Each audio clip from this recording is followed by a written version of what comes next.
semana 5 vamos a iniciar el tema, la naturaleza de la membresía.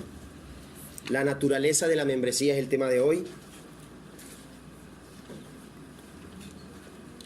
Quiero que me acompañes a la primera epístola a los Corintios, en el capítulo 12. Primera a los Corintios, capítulo 12.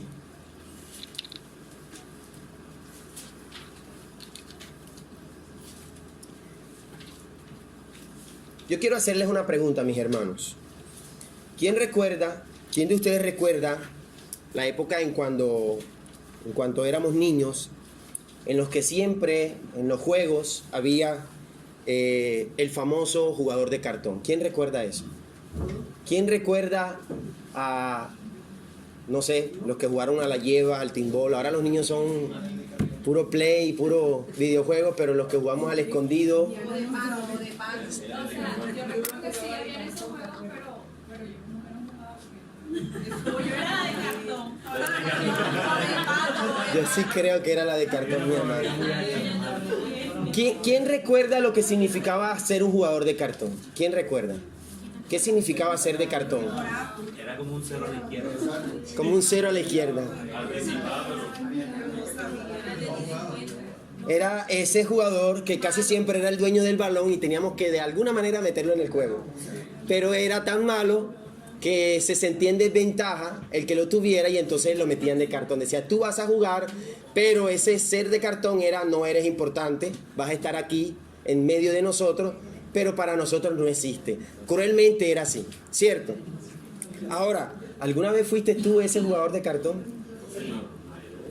Mi hermana, ¿cómo te sentías, si recuerdas cómo te sentías cuando eras tú esa jugadora de cartón? Una carga, era una carga. Nadie te pasaba la pelota. Era como, eres la última y tocaba, no, mi tío dijo que tenía que jugar y entonces va y juega. O me hiciera mi primo y era, bueno, quédate aquí y yo te aviso para que tú pases. Era como cosas así, o sea, era lo último en todo. Exacto. Para tocar el balón tenía que salir a traer con los mismos compañeros. Era el que iba a buscar el balón siempre, el que decían, ve a buscar el balón tuyo, y así se sentía jugando. Ok, chicos, miren, mis hermanos, lo editas. Mis hermanos, miren, quizás cuando niños no nos percatábamos de esa situación, cuando éramos un poquito más grandes, ya nos dolía, ¿cierto? Que nos tuvieran de jugador de cartón, porque nosotros queríamos ser también importantes. Eso no pasa ni debe pasar acá en la iglesia, mis hermanos. Acá ninguno es de cartón. Acá todos somos importantes y eso es lo que vamos a ver en la enseñanza de hoy. Y nuestra idea principal es que los miembros de una iglesia local son interdependientes. Todos nos necesitamos unos a otros. Nadie debería decir que la iglesia no le necesita y nadie puede decir que no necesita a otros miembros de la iglesia. Esa es la idea que vamos a aprender, vamos a sostener a través del pasaje bíblico que les dije que buscaran en 1 Corintios, capítulo 12, y vamos a empezar a leer desde el 11. Dice la palabra, pero todas estas cosas las hace uno y el mismo Espíritu, repartiendo a cada uno en particular como Él quiere. Porque así como el cuerpo es uno y tiene muchos miembros, pero todos los miembros del cuerpo, siendo muchos, son un solo cuerpo, así también Cristo. Porque por un solo Espíritu fuimos todos bautizados en un cuerpo, sean judíos o griegos, sean esclavos o libres, y a todos se nos dio a beber de un mismo Espíritu. Además, el cuerpo no es un solo miembro, sino muchos. Si dijera el pie, porque no soy mano, no soy del cuerpo, ¿por eso no será del cuerpo? Y si dijere la oreja, porque no soy ojo, no soy del cuerpo, ¿por eso no será del cuerpo? Si todo el cuerpo fuese ojo, ¿dónde estaría el oído? Si todo fuese oído, ¿dónde estaría el olfato? Mas ahora Dios ha colocado los miembros, cada uno de ellos, en el cuerpo como Él quiso. Porque si todos fueran un solo miembro, ¿dónde estaría el cuerpo? Pero ahora son muchos los miembros, pero el cuerpo es uno solo. Ni el ojo puede decir a la mano, no te necesito, ni tampoco la cabeza a los pies, no tengo necesidad de vosotros. Antes bien, los miembros del cuerpo que parecen más débiles son los más necesarios. Y a aquellos del cuerpo que nos parecen menos dignos, a estos vestimos más dignamente. Y lo que en nosotros son menos decorosos, se tratan con más decoro. Porque los que en nosotros son más decorosos no tienen necesidad, pero Dios ordenó el cuerpo dando más abundante honor al que le faltaba, para que no haya desavenencia en el cuerpo, sino que los miembros todos se preocupen los unos por los otros. De manera que si un miembro padece, todos los miembros se duelen con él, y si un miembro recibe honra, todos los demás con él se gozan.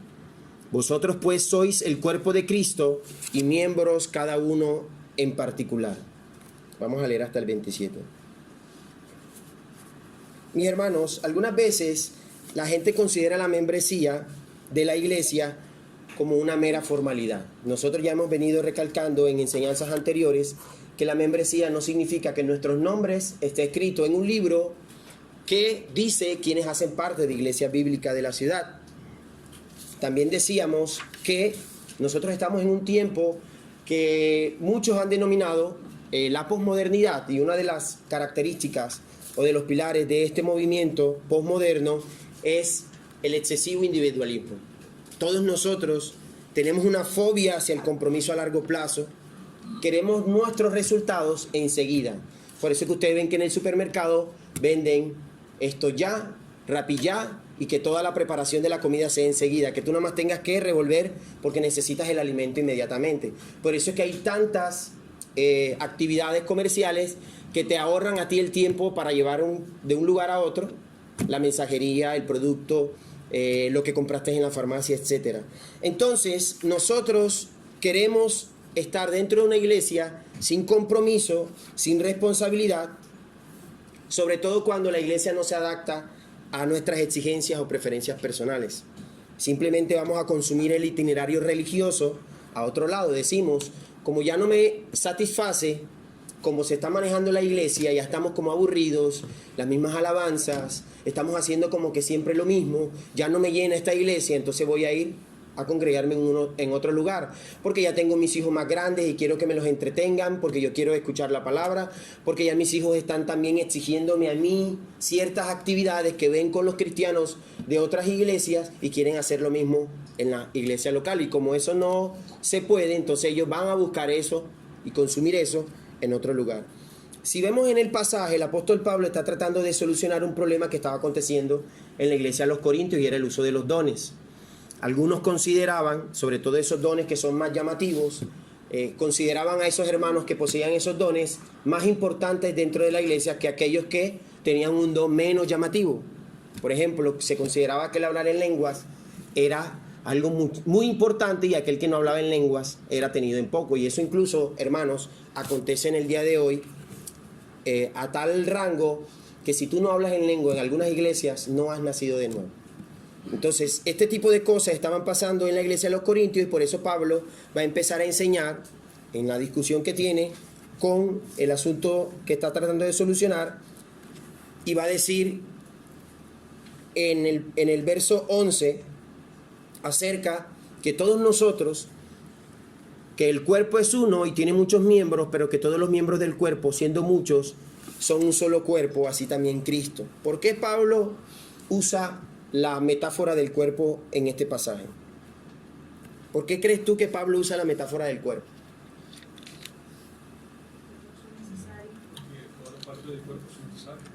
Porque, como vamos a ver más adelante y en todo el pasaje que leímos, cada uno de los miembros de nuestro cuerpo tiene una función que es fundamental para el cuerpo en sí mismo. Entonces Pablo usa la metáfora del cuerpo para describir a la iglesia con el propósito de mostrar la interdependencia de cada uno de los miembros que lo componen. ¿Qué significa interdependencia? Significa que todos nosotros dependemos del otro, hermano. Nadie es más importante que el otro. Entonces Pablo va a decir respecto a la iglesia que todos nosotros fuimos bautizados en un mismo cuerpo, y que a todos se nos dio a beber un mismo espíritu. ¿Qué significa eso en la discusión que viene tratando Pablo en este capítulo?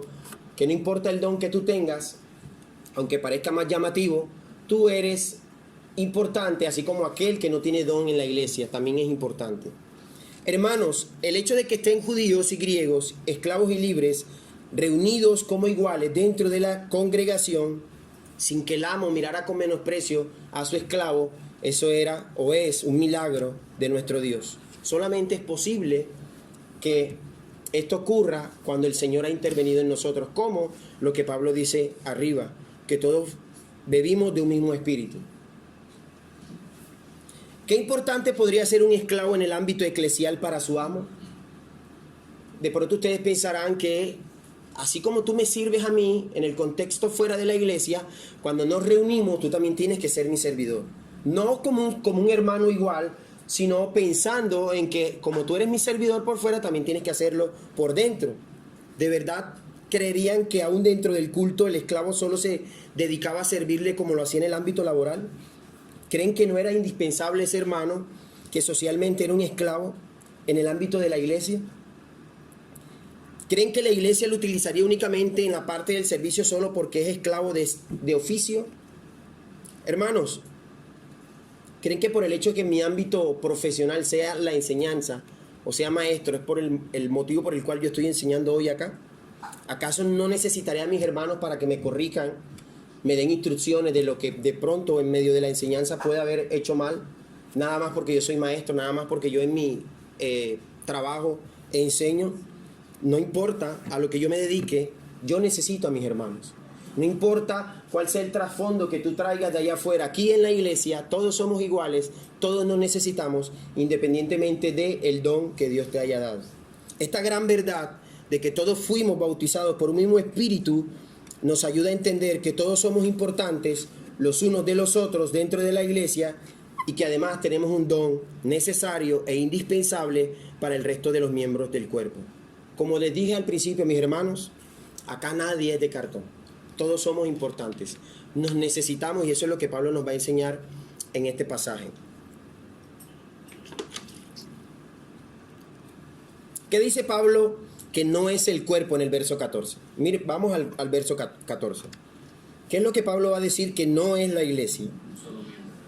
Que la iglesia no es un solo miembro, ¿cierto?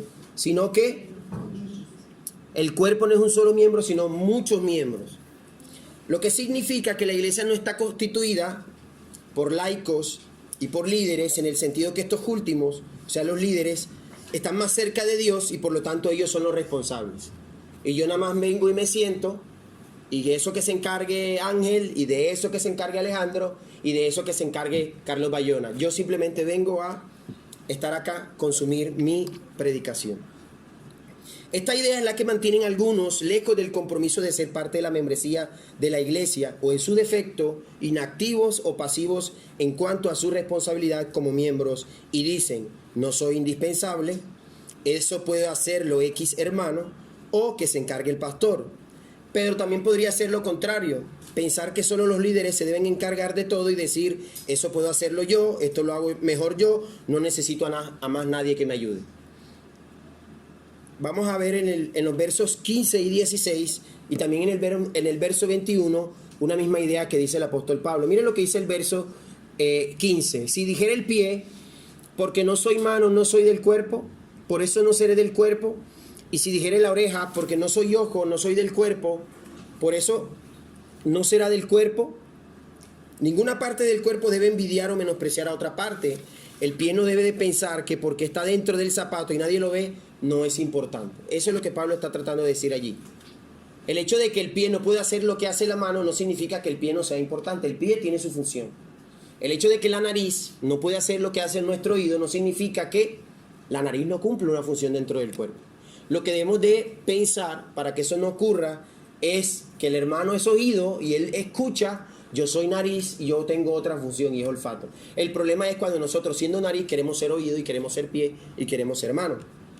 Entonces, sea cual sea nuestro lugar como miembros dentro del cuerpo, cada uno en particular es importante y necesario para el resto de los miembros. Y de la misma manera, necesita del otro miembro para crecer.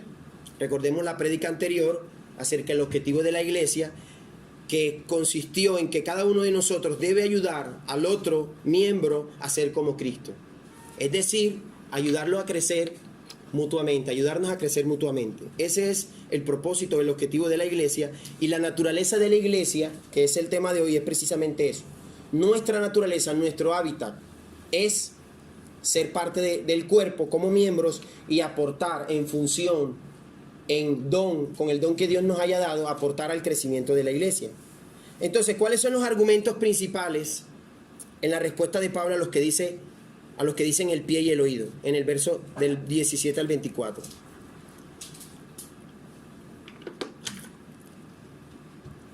Si todo el cuerpo fuese ojo, ¿dónde estaría el oído? Si todo fuese oído, ¿dónde estaría el olfato? Mas ahora Dios ha colocado los miembros, cada uno de ellos, en el cuerpo como Él quiso. Aquí vemos el primer argumento de Pablo, la soberanía de Dios para colocar a cada miembro del cuerpo como Él quiso. Ya es problema de nosotros, como dije anteriormente, que nosotros siendo oídos queramos ser orejas.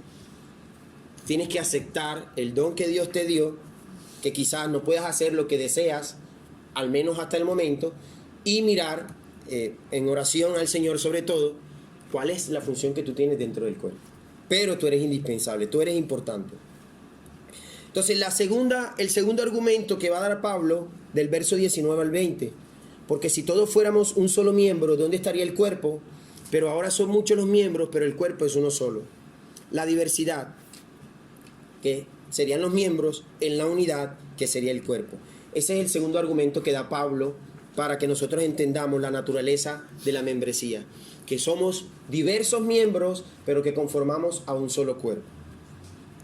El tercer argumento, del versículo 21 al 24, dice: ni el ojo puede decirle a la mano, no te necesito, ni tampoco la cabeza a los pies, no tengo necesidad de vosotros. Antes bien, los miembros del cuerpo que parecen más débiles son los más necesarios, y aquellos del cuerpo que nos parecen menos dignos, a estos vestimos más dignamente. Y los que en nosotros somos menos decorosos se tratan con más decoro, porque los que en nosotros son más decorosos no tienen necesidad, pero Dios ordenó el cuerpo, dando más abundante honor al que le falta. Hermanos, cuando tú sonríes y Dios te ha dado una dentadura bonita, la gente dice: wow, qué dientes lindos, te hiciste diseño de sonrisa, y tú te alegras y te dices: no me los hice, ese es natural. Todo el mundo ha centrado su atención en los dientes, porque es lo que muestras, pero tú no sabes la cantidad de músculos que se tuvieron que ejercitar en la cara para que tú pudieras mostrar los dientes. Los dientes reciben el honor, y de pronto, si tú no estás entendiendo esto, si nosotros no hemos entendido esto, los músculos del resto de la cara podrían sentirse celosos. Yo soy el que me muevo y el que hago que la cara se estire y tú muestres tus dientes, y dicen que son los dientes los bonitos. ¿Y nosotros qué? Dirán los músculos de la cara. Son 12 músculos que se mueven cuando nosotros sonreímos. Y leyendo al respecto, me di cuenta que se necesita un músculo menos para fruncir el ceño. O sea que para tú sonreír mueves más músculos que para ponerte molesto. Entonces, mis hermanos, aunque parezca que un miembro se está destacando en medio del cuerpo, no significa que él es el que se lleva el honor solamente, porque él está allí, porque los demás hermanos, con la función que tenemos, estamos empujando, y aunque sea él el que se haga notorio, todos nosotros estamos trabajando para eso. Un ejemplo: el predicador, el pastor de una iglesia, es el que ven todos los días en el púlpito, el que todos los días sale en los videos, el que la voz sale en los audios que graba mi hermano para YouTube. Pero lo que no saben los demás, o lo que debemos entender nosotros, que si el pastor está en pie allí es por tu oración. Si el pastor está en pie en la enseñanza es porque tú estás orando para que Dios le dé revelación de las Escrituras. Si la iglesia está creciendo en Cristo es porque tú también estás orando para que esa palabra cumpla el propósito por el cual ha sido enviada. Entonces, como dijimos con el ejemplo de la sonrisa, aunque los dientes son los que se muestran, hay un trabajo detrás de la sonrisa. De la misma manera, aunque algunos hermanos sean los que se hacen notorios acá al frente desde el púlpito, todos ustedes están trabajando desde su función, desde su don, para que eso ocurra. Entonces, todos nosotros somos necesarios e indispensables. Y vuelvo y recalco, mis hermanos, Nadie es de cartón aquí en este lugar. Ahora, ¿te has sentido tentado en ocasiones a pensar que la iglesia no te necesita? Quiero que medites ahí un momento. ¿Has hablado alguna vez con alguien que piensa que la iglesia no le necesita? ¿Alguna vez te has sentido así? El típico ejemplo que se usa es, cuando se van a ejemplificar estas cosas, es: yo que llegué de primero, de hace rato, ni siquiera he predicado, y ese hermano que llegó no tiene ni 2 ni 3 meses, ya lo pusieron a predicar. Quizás esa sea una de las formas en que nosotros manifestamos lo que Pablo va a decir más adelante, que no tiene que presentarse en el cuerpo, que son las desavenencias. ¿Te has sentido alguna vez que no te necesitan en la iglesia? ¿Qué piensas ahora, hasta este momento, en esta parte de la enseñanza? ¿Cómo aplicaría la enseñanza de Pablo aquí para aquel que se encuentre en esta lucha? ¿Qué le dirías tú si en caso tal, en medio de la comunión que tenemos nosotros, un hermano llegase a expresarte estas cosas? Mis hermanos, me siento inútil porque no estoy haciendo nada. Porque creemos que hacer algo en la iglesia nada más es predicar. Mis hermanos, me siento que no me quieren porque el Señor me ha dado dones y no me están haciendo caso o no se me está teniendo en cuenta. Mis hermanos, la sangre de Cristo nos limpió por igual a cada uno de nosotros, y todos nosotros fuimos añadidos a su cuerpo para que cada uno sea una parte activa en la edificación de la iglesia. Nosotros en la enseñanza del objetivo de la membresía decíamos que en todos los contextos donde aparece la frase los unos y los otros, hay una responsabilidad que nos compete a todos: amarnos los unos a los otros, recibirnos los unos a los otros, amonestarnos los unos a los otros. Y cada vez que en la palabra se habla de edificación y se habla de crecimiento, involucra a toda la iglesia.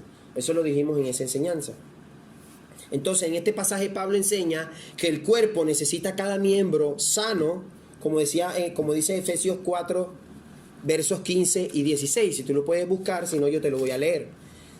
Dice Efesios 4, 15, 16, sino que siguiendo la verdad en amor, crezcamos en todo aquel que es la cabeza, esto es Cristo, de quien todo el cuerpo, bien concertado y unido entre sí por todas las coyunturas, que se ayudan mutuamente según la actividad propia de cada miembro. Miren eso, según la actividad propia de cada miembro, recibe su crecimiento para ir edificándose en amor. ¿De qué maneras concretas puedes usar los dones que Dios te ha dado para la edificación de tu iglesia? Tú podrías anotar ahí esa pregunta. No responderla ahora, quizás por el tiempo, pero tú podrías escribir y llevártela de tarea. ¿De qué manera concreta puedo yo usar el don que Dios me ha dado para edificar a la iglesia? ¿Cómo puedo yo ejercitar mi don para edificar a la iglesia?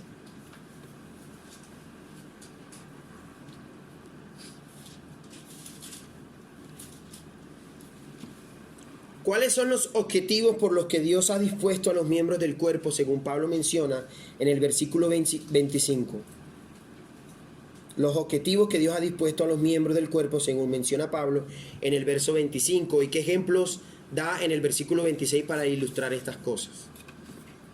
Verso 25 dice: para que no haya desavenencia en el cuerpo. ¿Qué significa desavenencia? Falta de acuerdo, entendimiento o conformidad entre las personas o las cosas. O sea, que uno de los objetivos por los que Pablo quiere que nosotros entendamos que somos miembros de un solo cuerpo, que cada miembro se necesita mutuamente, es para que entre nosotros para que no haya falta de acuerdo, para que todos nosotros podamos entender y conformarnos y tengamos, como dice Pablo, una misma mente y un mismo parecer. Ese es el propósito de Pablo cuando intenta enseñarle a la iglesia que somos miembros los unos de los otros. Y el segundo objetivo dice: todos se preocupen los unos por los otros. Preocuparnos los unos por los otros. Mis hermanos, los ejemplos que da Pablo para hacer efectivo estos dos objetivos es dolernos juntos con el hermano que padece y gozarnos con el hermano que recibe honra. Esto no es de forma abstracta, como decir Yo me entero en las noticias que están persiguiendo a los cristianos allá en Palestina, en China, en Corea del Norte. Y sí, yo puedo dolerme con los hermanos porque ellos están siendo perseguidos. Pero no es lo mismo, porque Pablo está aquí hablando de una iglesia local. No es lo mismo dolerse con un hermano que está siendo perseguido, que yo no lo conozco, y otra cosa es dolerme con el hermano con el cual yo vivo o convivo cada vez que nos reunimos. El hermano al que yo estoy llamando siempre para preguntarle cómo va, por qué no viniste, te estábamos esperando, cómo te ha ido, cómo te sientes, cómo estás, ¿estás a gusto acá?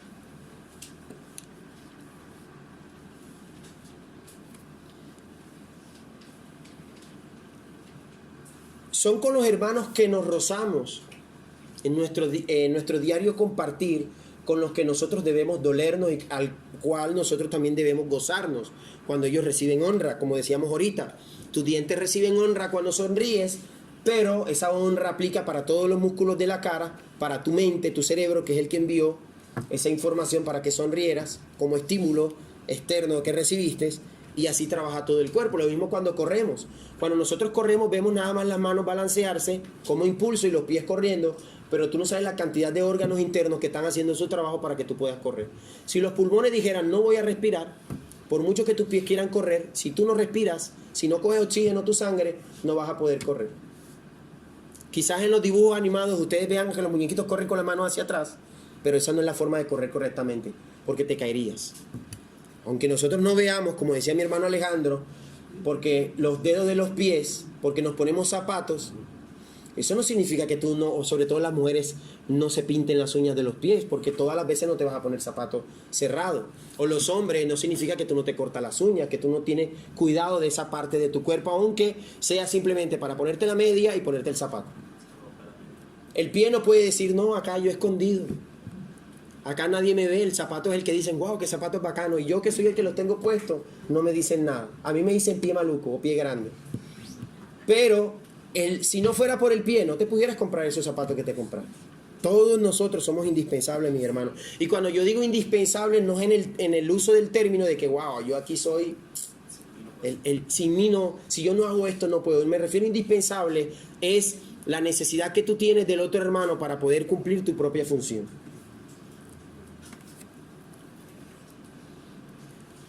Yo quisiera hacerles una pregunta y aquí sí quiero que ustedes participen. ¿Puede dar alguno ejemplo alentador en el que hayas observado un miembro de tu iglesia llorar con otro miembro que estaba sufriendo o gozándose con alguien que estaba siendo honrado? ¿Alguno tiene un ejemplo de eso? Esto es para alentarnos. ¿Alguno tiene un ejemplo? ¿Has llorado alguna vez tú con un hermano que ha padecido?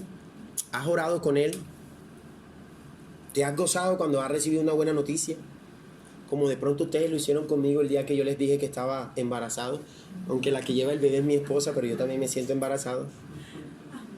Yo me alegré me dio mucha alegría el hecho de que ustedes hayan manifestado ese gozo, y cada vez que me preguntan por ella, cómo está, cómo va con el embarazo, eso a mí me alienta.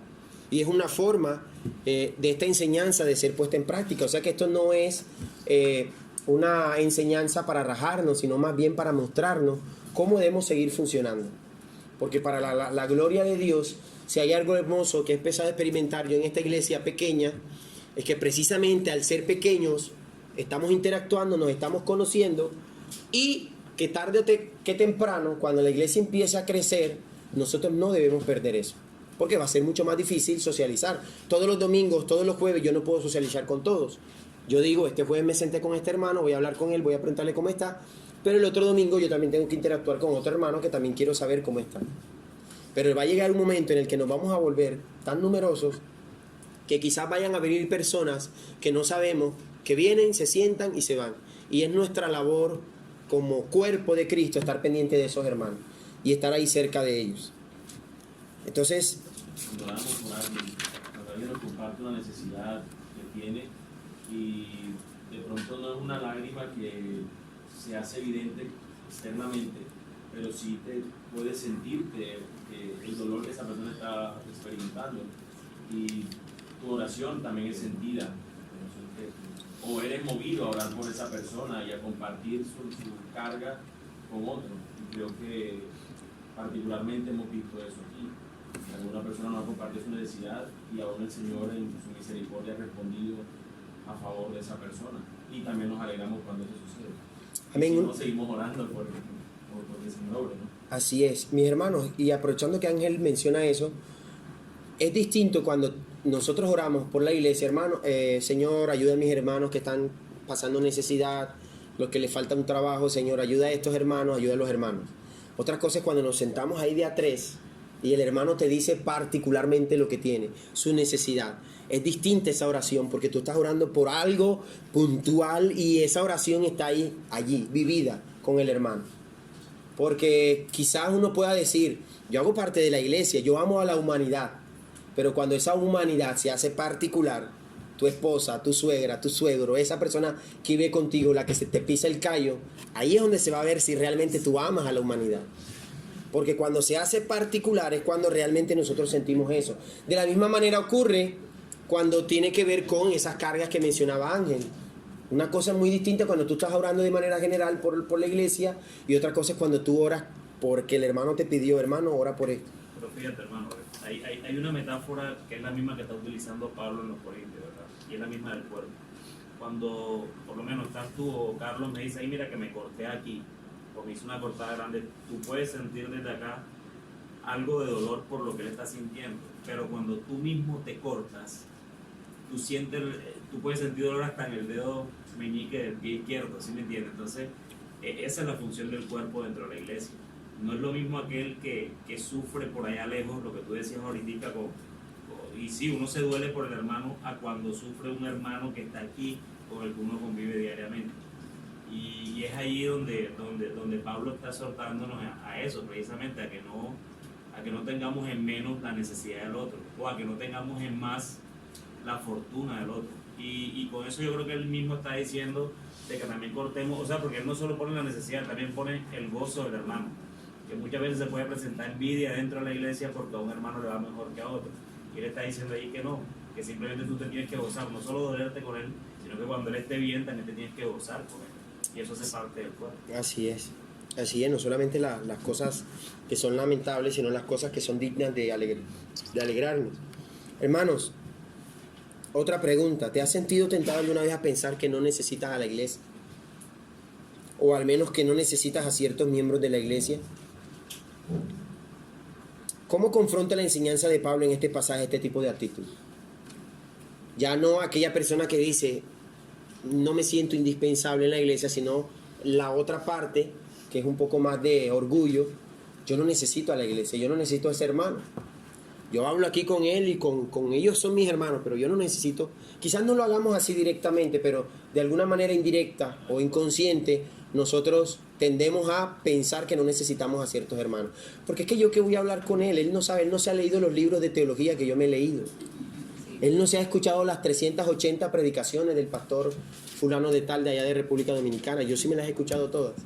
Quizás nosotros tendemos, no de esa manera, pero Dios que conoce el corazón, pudiera Dios estar mirando nuestro corazón en este día y estar examinándonos a través de esta pregunta. ¿Cómo nos confronta entonces esta enseñanza con este pasaje? Mis hermanos, podríamos resumir la enseñanza de este pasaje diciendo que, como cristianos y miembros de la iglesia locales, deberíamos pensar menos en nosotros como individuos independientes y más como miembros de un cuerpo. ¿De qué formas debería impactar tu interdependencia con otros miembros de la iglesia en la iglesia bíblica de la ciudad? Mis hermanos, en la época de la iglesia existían otros grupos, otras religiones, también se reunían. ¿Qué hacía de diferente la iglesia primitiva a los otros grupos que se reunían? Los cultos de misterio, algunos le llaman así. Grupos sociales a los que pertenecían. ¿Cuál era la diferencia? La diferencia era que no había esa casta, no había un rito de iniciación para tú ser parte de un grupo selecto, sino que todos éramos iguales y todos nos necesitábamos los unos a los otros. Esa era la diferencia entre la iglesia primitiva y otros grupos que también se reunían en esa época. La iglesia no fue una innovación del cristianismo ni del judeocristianismo. Ya existían grupos que se reunían también. Entonces esa era la diferencia entre la iglesia cristiana y otros grupos religiosos o sectarios que se reunían en esa época. Entonces, te voy a dar 4 preguntas que te van a quedar de tareas. ¿Con quién hablas en la iglesia el domingo por la mañana? ¿Cómo te relacionas con los miembros de la iglesia que tienen diferente trasfondo étnico o estrato social, socioeconómico? ¿Cómo te relacionas con miembros de la iglesia mayores o menores que tú? ¿Puedes pensar en otras maneras de aplicar la enseñanza de este pasaje? La invitación sería que hoy te sientes a hablar con el hermano que quizás no has hablado con él desde que nos reunimos, o quizás hoy sea el día en el que te quedes un rato más a compartir con los hermanos, o sentarte con los niños, no solamente con los adultos. Voy a sentarme con los jóvenes, quiero saber cuáles son sus intereses. Yo que voy a tener un hijo y va a crecer, yo quiero ver cómo son ellos, incluso cómo es el trato que los padres le dan a ellos para yo aprender. Esa sería una buena enseñanza y lo podemos aprender aquí en medio de la iglesia. Entonces, mis hermanos, estas serían las preguntas que les dejo de tarea y de compromiso para que nosotros empecemos a entender lo que es la naturaleza de la membresía, el objetivo, el propósito por el cual nosotros nos reunimos como iglesia. Vamos a orar, mis hermanos.